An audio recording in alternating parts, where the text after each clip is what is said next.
What is the fastest promotion that you have seen in your career? Did it leave you thinking that there was something going on behind the scenes or under the table? How's it going? This is your Supply Chain Pro here, and in today's video, we will be reviewing my story of how I went from temporary material handler to department leader in 10 weeks after starting at a new job. My Supply Chain Pro career started in the summer of 2013. I had just graduated from college with a 4-year bachelor's degree and I was looking to begin my career. I was applying to jobs in my field of study, however, I was not having any success. I realized very quickly that I needed some sort of income in my life while I continued to struggle to find a job in my field of study. I had previous production facility experience from my summer jobs during college, and I thought this experience would be something that I could tap into on a temporary basis. I heard through a mutual friend of a company that needed temporary warehousing workers for the summer, which sounded appealing to me because I had some experience in the field, and I only needed a temporary job while I worked on getting a job in my field of study.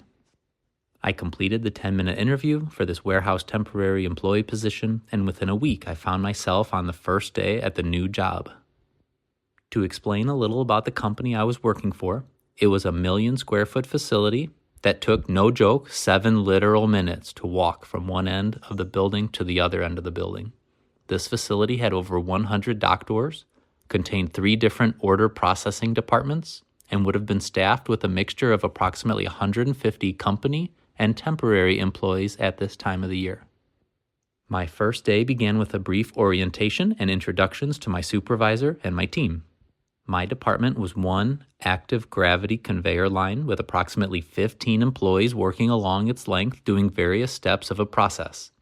No one explained this to me at the time, but for my viewers' sake, I was assigned to a production department where we bundled different consumer packaged goods that were all owned by one vendor into a multi-pack value deal that end consumers would buy at a big box retail store.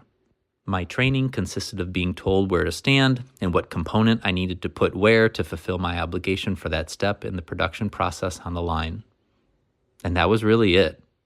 I'd been on the facility floor for less than 10 minutes, and I was fully trained for the day. When I say I have humble beginnings, this is what I mean. As I look back upon my first day as a supply chain pro, I understand so much more about why my training was the way it was. Just like some of you who have started a job and received minimal to no training, I do now understand, and I hope that you find encouragement in the remainder of my journey that I am sharing with you here today. To give you a sense of the environment, this production line had a variety of all sorts of people from all sorts of backgrounds in all different stages of their life. There were young men and old women, tall young men, and shorter and stouter workers as well, and a healthy spectrum of skin complexions. Out of the 15 employees on the production line, one was a company hourly employee, and the supervisor worked from his station at the desk. He would sit for 5 minutes doing paperwork and then go get up and walk away. He would come back and sit for 5 more minutes doing more paperwork, then approach the production line and give instructions or directions, then return to the desk for 5 more minutes to continue more paperwork. The remaining employees on the production line, including myself, were all temporary employees working in this single production department at one end of the large facility. For the remaining 7.5 hours of my shift, I continued to just stand there in the same place and put the same components into the same spot inside of the bundle on the production line. I went home very stiff and fatigued in my legs and somewhat sore in certain parts of my arms and hands due to the repetitive task I had been performing that day. The next day I arrived at the job. I was assigned to a different station that was more physical than the previous day. I was given my 3 examples on how to do the simple but yet physical task, and that was my training for day 2. For 8 hours, I did the same simple physical task on the production line. Rinse, wash, and repeat, and this is how my supply chain pro career started as a temporary employee. I could have let this be the end, where I get 5 minutes of training each day, perform the job, and go home. I could have drawn the line and done the minimum, simply exchanging my time for wages for the company's profit on my temporary employment. There are 3 things that I would like to pause here and talk about. The first will be my pay. I was a young married man who had a wife to support and my whole life ahead of me. I knew that I wanted to get a high quality and high paying job to provide for my future family and my lifestyle. I was making $9.50 per hour as a temporary worker here.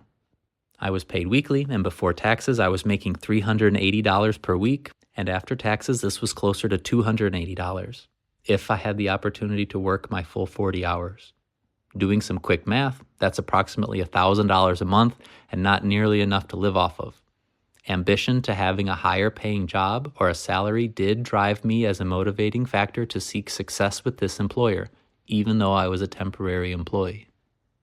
The second motivating factor is that I'm also naturally a curious person, as well as someone who wishes to understand what it is I'm doing. I enjoy learning and teaching others what I know. Put these two things together, and I am constantly asking questions to my supervisor so that I understand not only how to do something, but why and what is the purpose of this. This habit over long periods of time equipped me to understand and be able to explain everything that occurs within my department. Finally, I have a large amount of pride in my work performance. I try my best at everything that I do, and I want my reputation to be known as a high-performing employee. Combine these three motivating factors, and I wasn't comfortable with the status quo. I wanted more than just to be a temporary material handler the rest of my life. Working in a large facility with many challenges allowed me the opportunity to excel when compared to others and get ahead in my career. The challenges were frequent and really pushed me to grow, sometimes when I wasn't ready for them, but I still did my best no matter the day or the assignment, and things started improving for me. As time went on, I continued to ask for examples on how to do tasks around the department and sought to understand the reasons why behind my supervisor's decisions. It would have been easy for me to fall into the mindset of the temporary employees that were working beside me on the production line. There was a really bad culture amongst the temporary employees, with the company union employees, and from management on how temporary employees were thought of. Starting with management, they would use temporary employees to flex up or flex down with peaks and valleys in the weekly workload volume. While this is understandable from a business standpoint, this already establishes a strained connection between the company and the workers assigned on a temporary basis. Sometimes schedules would be adjusted last minute, and temporary employees couldn't always depend on the company for consistent hours to earn their income. Another culture problem was that the management team would oftentimes refer to temporary employees as just bodies, rather than using a more dignifying term, such as workers or associates. Management could have treated the temporary employees with more regard. The company union employees were no better. Union employees had a contract that they would leverage over management at times, sticking temporary employees with the most difficult or least desirable parts of the job. Union employees would play politics, always flexing their status with the company and belittling the temporary employees who oftentimes had less desirable assignments and could be suspended or terminated without cause or notice. As you can see, the work environment from the company management and the company union employees was very demeaning for temporary associates. There was an understandably cynical or negative outlook on the job amongst the temporary employees who worked at the facility. Being a temporary employee, no one was looking out for you. Management treated you like a temporary means to an end.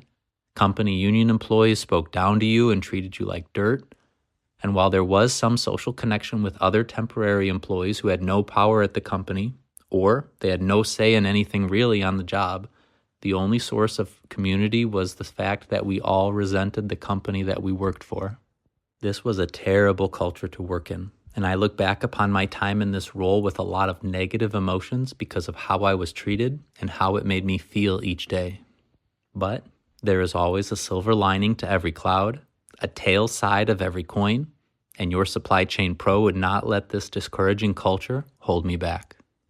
The central piece and most important part of what I have for you in today's video is to act for the job that you want, not the job that you have. Although I was a temporary employee, I didn't act like it. I prioritized my personal responsibility. I took ownership for my actions and my job performance, and I treated all temporary employees, union employees, and management employees with the same levels of regard and respect. I tried to be a shining light of respect in the darkness. I remember very vividly the first time that I made an impact on my supervisor, in regard to my capabilities and interest in upward progression with the company. Words are cheap, and actions speak much louder than any words ever could.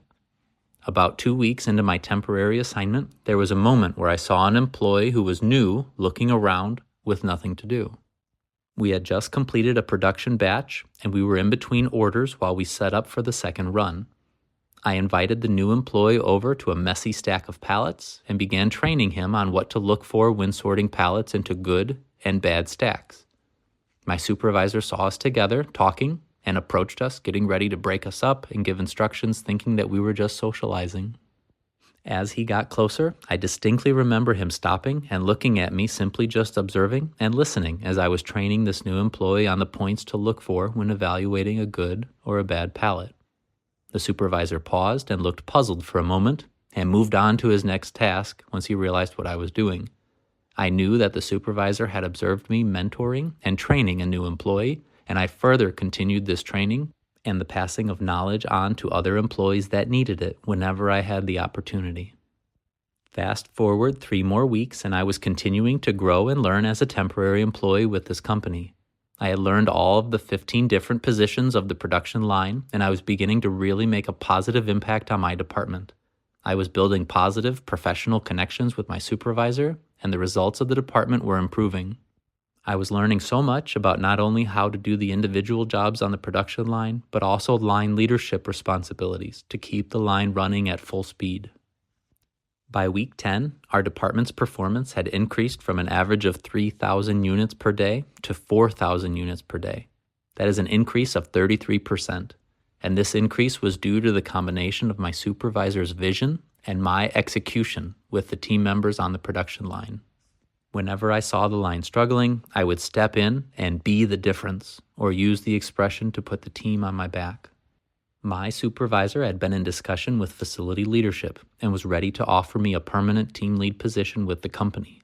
It was at this point I was ready to accept this new official role, which came with an increase in my rate of pay to $13.50 an hour, benefits, and a position of authority and notoriety.